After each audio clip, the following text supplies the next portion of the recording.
Dans la soirée du 6 juin dernier, alors qu'Emmanuel Macron rentrait tout juste de son déplacement au Mont-Saint-Michel, le chef d'État a reçu la visite d'un de ses prédécesseurs, Nicolas Sarkozy.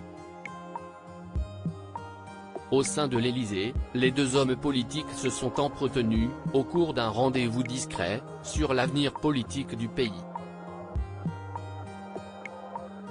Une rencontre concernant laquelle l'Express a dévoilé quelques détails, lundi 12 juin.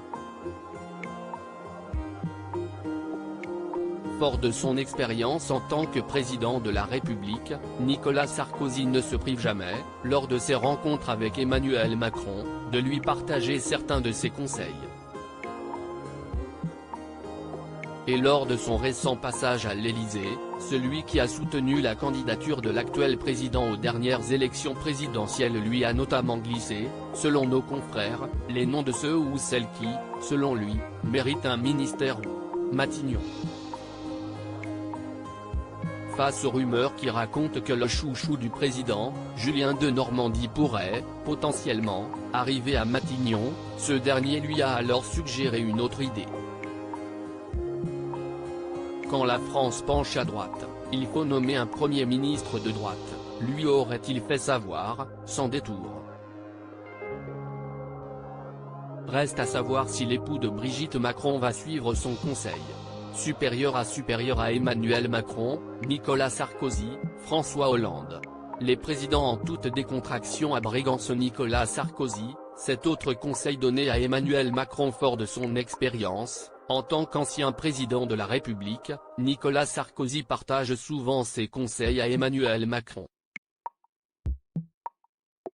S'il le conseille régulièrement sur son gouvernement, il l'a également partagé son avis sur la vie après son second mandat.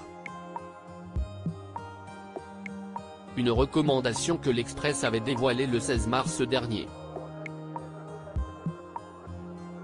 Comme l'avait rapporté l'hebdomadaire, Emmanuel Macron pense régulièrement à la fin de son second mandat en 2027.